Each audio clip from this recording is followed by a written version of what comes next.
Have you ever played Wii tennis? Well, that's exactly how your badminton doubles defense should look like. Today we'll teach you how to do the perfect badminton doubles defense so that you can lift the back of your court while your opponent is smashing every time, so you'll never have to worry about your defense ever again. Our first step is going to be our stance. Now, when we're talking about the doubles defense today, we're going to talk about in 80% of scenarios how you're defending. In the stance scenario is we're going to be standing in our neutral position, one leg in front, one leg in back. Now, the difference between getting ready standard and defense standard is that getting ready is going to be a little bit more shoulder width, whereas defense standard, we're going to be standing a little bit wider and a little bit lower. And also another difference is that when we're getting ready for a movement, you'll see that we're on our toes a little bit more, so we're ready to bounce and move. Whereas when we're going to be standing in our defense stance, we're going to be standing a little bit flatter on our feet so that we can plant the weight into the ground and stand steady in our 45 degrees wider stance as we get ready for our doubles defense.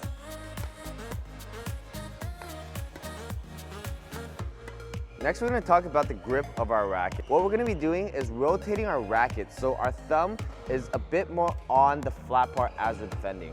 Why is this important? That's because when we're defending, the majority of our defense, I would say 80%, is actually using all backhands, even on the forehand side. The reason why we do this is because we don't have time to be switching between forehand and backhand in the defense. So it's easier to just use backhand for everything. Even the overheads, we can also use backhand. All right, now let's talk about the swing motion. As the same with all shots, you always want to follow out with your elbow first, and then your wrist, and then your fingers as you push forward with your fingers. So same for the backhand side, same if it's in front of you, elbow, wrist, fingers.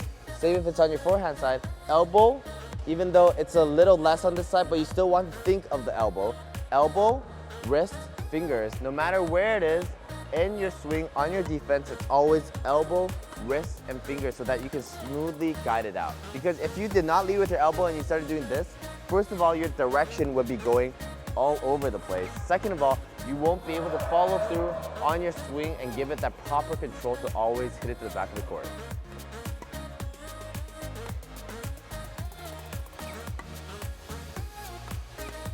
Next is our contact point. Now, because we're talking about how can we lift it to the back of the court every time, we have to first understand what does the back of the court mean. It means that the shuttle is traveling upwards in that direction. So the shuttle is traveling upwards in that direction, then our racket also needs to be facing in that direction.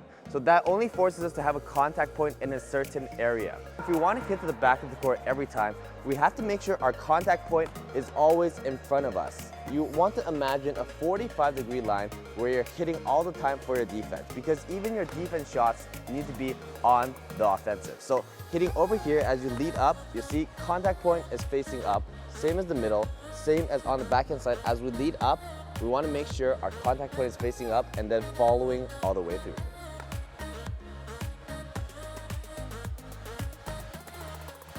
Our last step and most important step is being consistent with very small movements. Because the bird is already traveling very quickly to us, we don't need to be generating power like this. And also we don't have time to generate power like this when Smasher is coming at us at 400 kilometers an hour.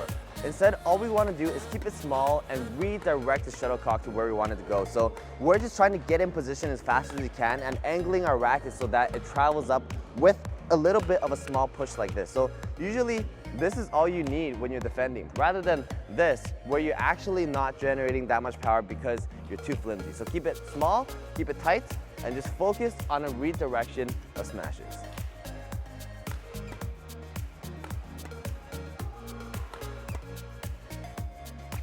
So next time someone unattractive asks you to smash, say, "No thank you, I've got a good defense."